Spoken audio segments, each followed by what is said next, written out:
Hello friends, അകലെ latest review. നമ്മുടെ വേണുവേട്ടൻ ആ ക്ഷേത്രത്തിലെ നടത്തിപ്പുകാരനോട് പറയുന്നുണ്ട്, ഈ അമ്പലത്തിലെങ്കിലും മനുഷ്യരെ ഒന്നായി കാണണമെന്നൊരു അപേക്ഷയുണ്ട്.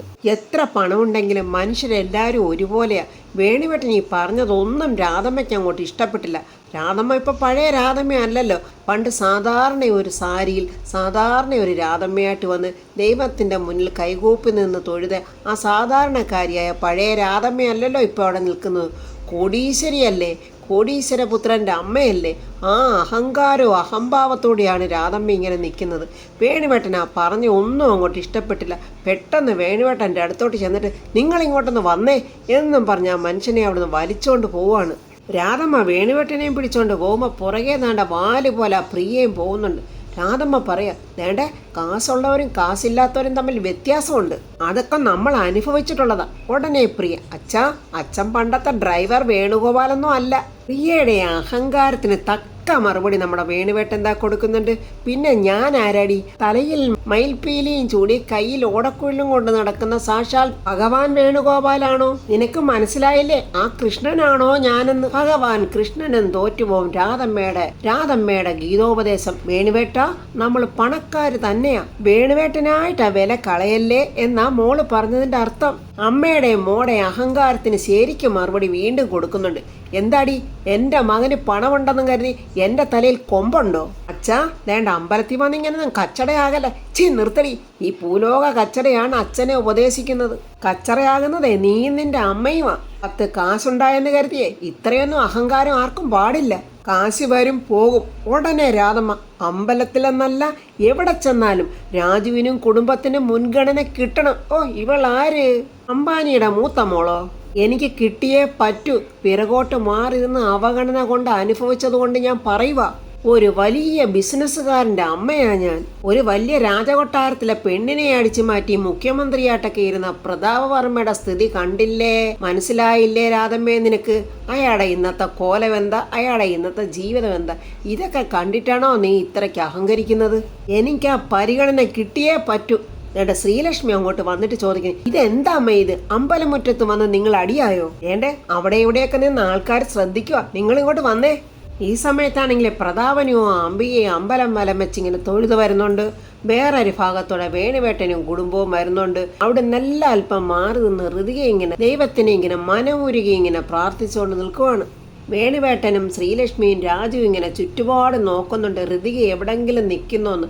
തിരുവിതാംകൂർ മഹാറാണിയും തോറ്റുപോകുന്ന പോലെ നമ്മുടെ രാധമ്മയും പ്രിയയും കൂടി ഇങ്ങനെ ഞെളിഞ്ഞു വരുന്നുണ്ട്. പ്രതാപൻ അംബികയോട് ചോദിക്കുന്നു, മോൾ എങ്ങോട്ട് പോയി കണ്ടില്ലല്ലോ?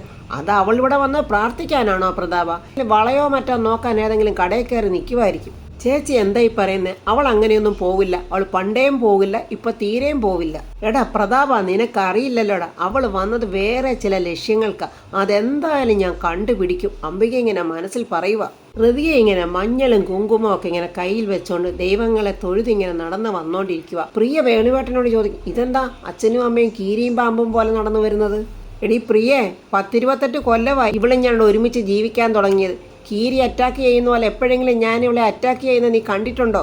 നീയേ ശകുനിപ്പണി ചെയ്തേ ഞങ്ങളെ കീരിയും പാമ്പും ആക്കാതിരുന്നാ മതി. പ്രതാപൻ ആ കള്ളി അംബികയോട് പറയാ, എന്തൊക്കെ ദാരിദ്ര്യവും ബുദ്ധിമുട്ടും ഉണ്ടായിരുന്നപ്പോഴും മന്ത്രി ആയിരുന്നപ്പോഴും ഇല്ലാത്ത ഒരു മനസമാധാനമാണ് എനിക്ക് ഇപ്പതാണ്ട് ഇവിടെ കിട്ടുന്നത്.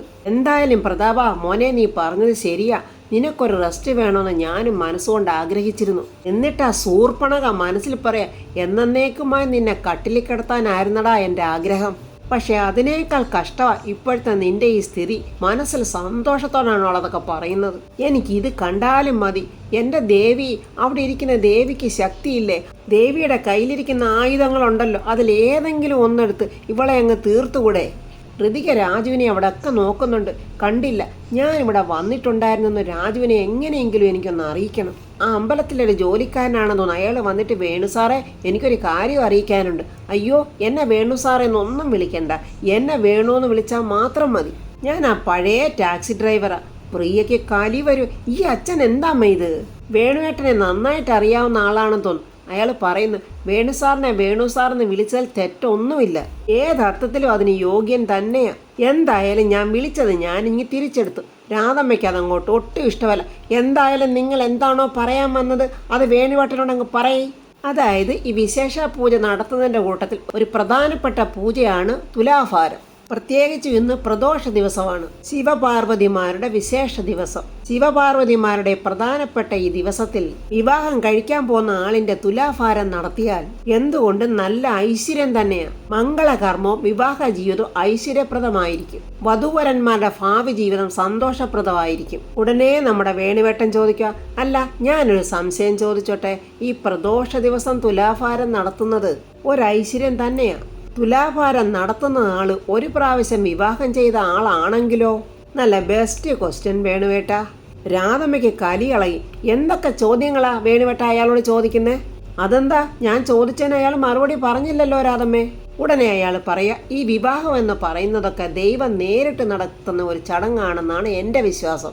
ഒരു വിവാഹം കഴിഞ്ഞിട്ട് ഭാര്യ ഭർത്താക്കന്മാർ പല കാരണങ്ങൾ കൊണ്ട് തെറ്റിപ്പിരിഞ്ഞേക്കാം. ആ പിണക്കങ്ങൾ മാറാനും വിവാഹ ജീവിതം ഉറപ്പിച്ചു നിർത്താനും ഈ വഴിപാട് സഹായിക്കും. എന്തായാലും ഈ വഴിപാട് രാധമ്മയും പ്രിയയും നടത്തുമോന്ന് സംശയമാണ്.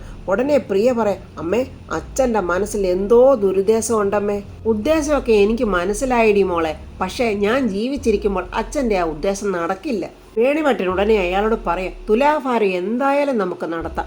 ഉടനെ പ്രിയ, അമ്മേ തുലാഭാരം വേണ്ടെന്ന് പറയാമേ. രാധമ്മ ഏറ്റു പറയാം, തുലാഭാരം ഇപ്പം വേണ്ട. ആ നടത്തിപ്പുകാരൻ പറയുന്നു, മനുഷ്യന്റെ തീരുമാനം പോലെയല്ല ദൈവത്തിന്റെ തീരുമാനം. മനുഷ്യൻ അവനവന്റെ തീരുമാനം അനുസരിച്ച് കല്യാണം നടത്തിയാലും ദൈവം അത് അംഗീകരിക്കണമെന്നില്ല. ആരൊക്കെ തമ്മിൽ ഒന്നിക്കണമെന്ന് ദൈവത്തിനൊരു ഉദ്ദേശമുണ്ട്. രാജുവിൻ്റെ മനസ്സിൽ ഇപ്പോഴാണ് ഒരു സന്തോഷം വന്നിരിക്കുന്നത്. പക്ഷേ രാധമ്മയുടെ മുന്നിൽ അത് കാണിക്കാൻ പറ്റില്ലല്ലോ. രാധമ്മയ്ക്കും പ്രിയയ്ക്കും ദേഷ്യം കൊണ്ട് വയ്യ. ഇവൻ ഏതാടാ, ഇവൻ എവിടുന്നാണ് ഈ കുറ്റിയും പറിച്ച് വന്നിരിക്കുന്നത് എന്നുള്ള ഒരു ദേഷ്യത്തോടുള്ള നോട്ടത്തിൽ രാധമ്മ ഇങ്ങനെ അയാളെ നോക്കുക. എന്താണോ പേടിച്ചിട്ടാണോ എന്തോ അയാൾ പെട്ടെന്ന് അവിടെ നിന്ന് പോയി. രാജുവിനെ അറിയിക്കണമല്ലോ താനിവിടെ വന്നതെന്നുള്ളത്. ഋതിക ആ മഞ്ഞൾ പ്രസാദം കൊണ്ട് ആ പടിക്കെട്ടിൽ സന്തോഷത്തോടെ അവളിങ്ങനെ രാജു എന്നിങ്ങനെ മഞ്ഞൾ പ്രസാദം കൊണ്ട് എഴുതുവാണ്. ആ സമയത്ത് തൻ്റെ കേന്ദ്രമന്ത്രിയുടെ മകളുടെ കാർ അങ്ങോട്ട് വരുന്നു. സർവാഭരണ ഭൂഷിതയായി മന്ത്രിപുത്രി അങ്ങോട്ട് വരുന്നുണ്ട്.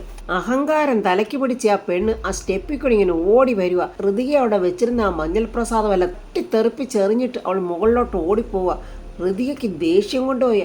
അവൾ എത്ര മനസ്സന്തോഷത്തോടെ രാജു എന്ന് എഴുതിക്കൊണ്ടിരുന്ന ഋതിക അവളെ ഒരു നോട്ടം, എടി ഒരലർച്ച. എന്നിട്ട് ഓടി ചെന്നിട്ട് ചോദിക്കുന്നു, എടി നീ എന്തൊരു മര്യാദകേടാടി നീ കാണിച്ചത്? എന്താ ഞാൻ ചോദിച്ചിട്ട് നീ മിണ്ടാ നിൽക്കുന്നത്? നീ കാണിച്ചത് എത്ര ധിക്കാരമാണെന്ന്. മന്ത്രിപുത്രി പറയുന്നു, എടി നിന്നെ ഞാൻ എവിടെയോ കണ്ടതുപോലെ ഉണ്ടല്ലോ. ഞാൻ ചോദിച്ചതിന് നീ മര്യാദ ക്യാൻസർ പറ. ഋതിക വിടുവോ? ഞാൻ ഉണ്ടാക്കിക്കൊണ്ടിരുന്ന ഈ പടം നീ എന്തിനാ അലങ്കോലമാക്കിയതെന്ന്?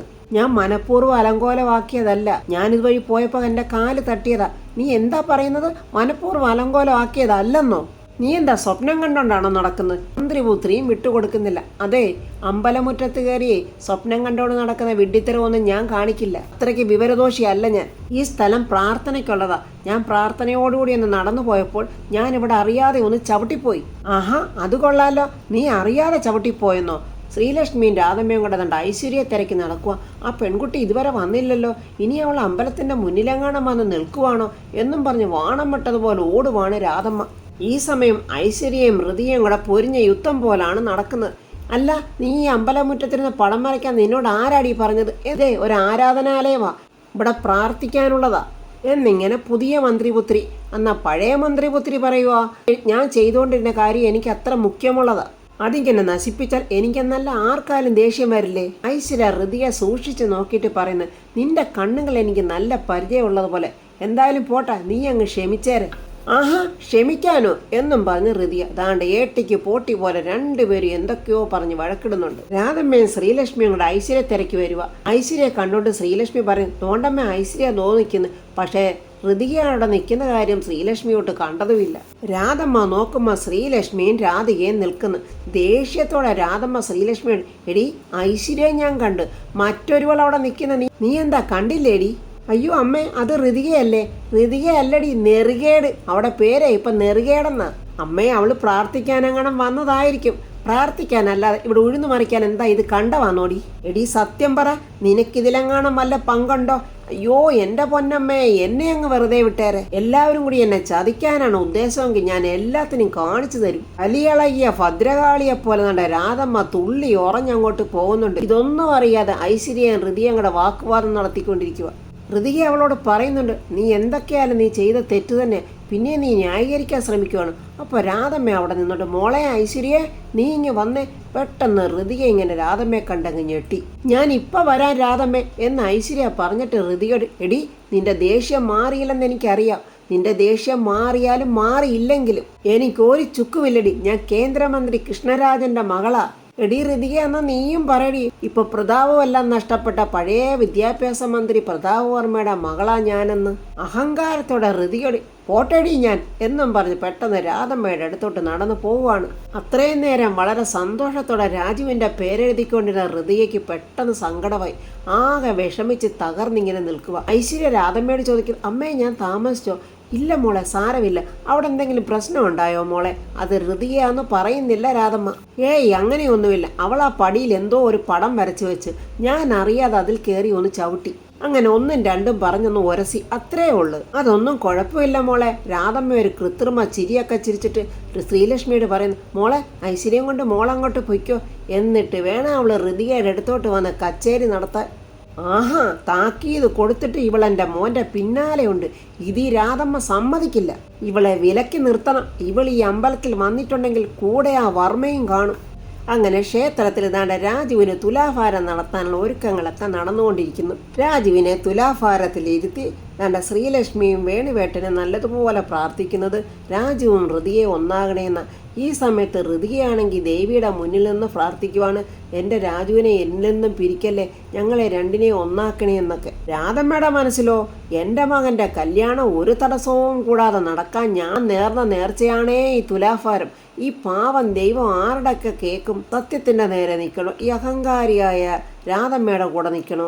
രാധമ്മയും പ്രിയ അങ്ങ് സന്തോഷത്തോടെ പ്രാർത്ഥിക്കുക, എല്ലാം ഭംഗിയാക്കി തരണേ.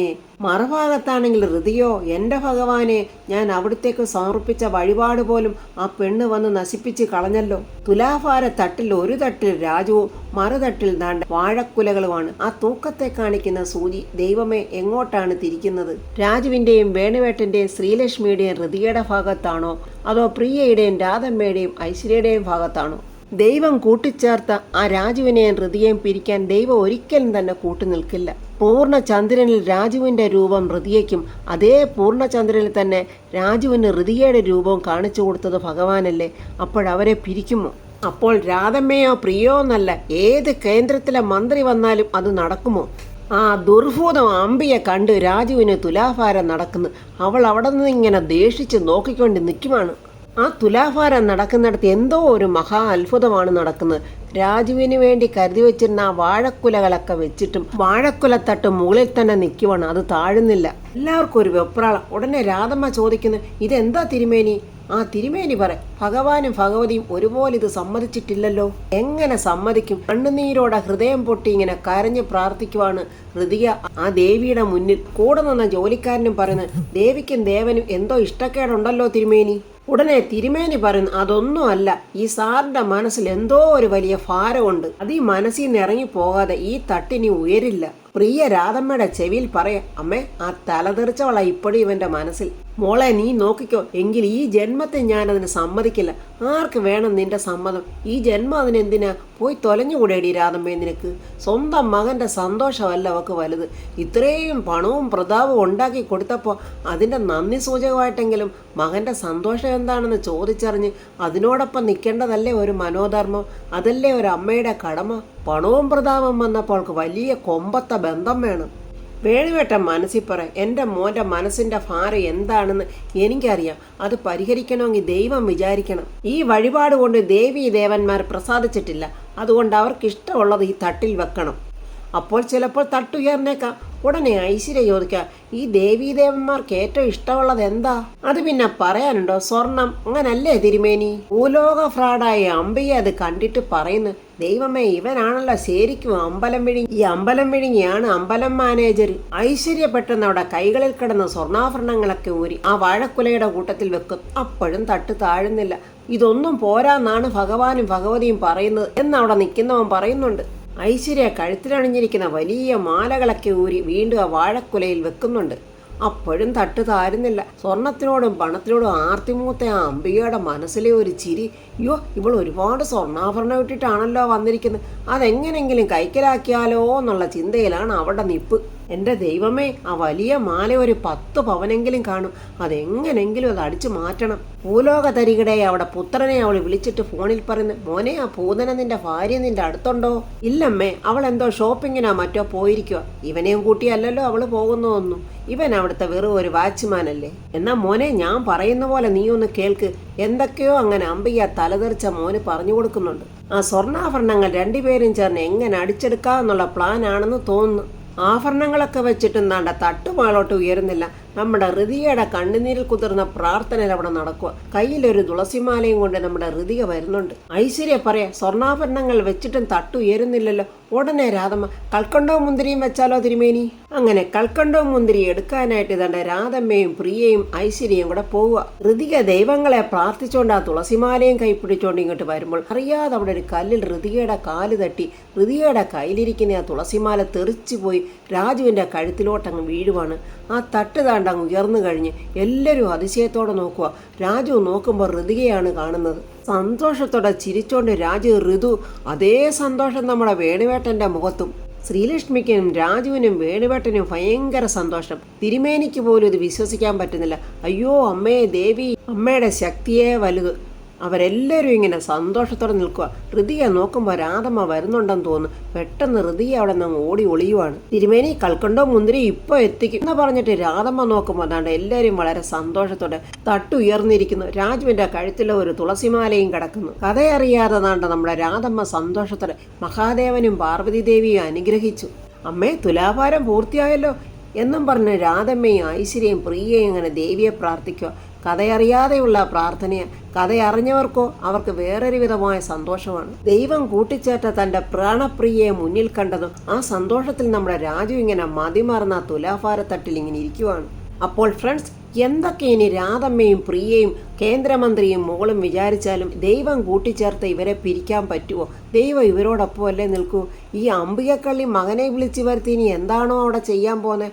ക്ഷേത്രം മുതൽ കവർച്ച ചെയ്തതിന് അമ്മയും മോനെയും പിടിച്ച് ജയിലിലാക്കുമോ? ദൈവമേ, അങ്ങനെയെങ്കിലും ഒന്ന് ആക്കിയിരുന്നെങ്കിൽ. ദേവി, നീ കണ്ണു തുറന്ന് ആ 2 അസുരവിത്തുക്കളെ എങ്ങനെയെങ്കിലും ആ ജയിലഴിക്കുള്ളിലെങ്കിലും ഒന്ന് ആക്കിത്തരണേ എന്നുള്ള പ്രതീക്ഷയോടെ നാളത്തെ റിവ്യൂ നമുക്ക് കാണാം. എൻ്റെ ഈ റിവ്യൂ ഇഷ്ടപ്പെട്ട ലൈക്കും കമൻസും സബ്സ്ക്രൈബ് ചെയ്യാത്തവർ സബ്സ്ക്രൈബ് ചെയ്യണേ.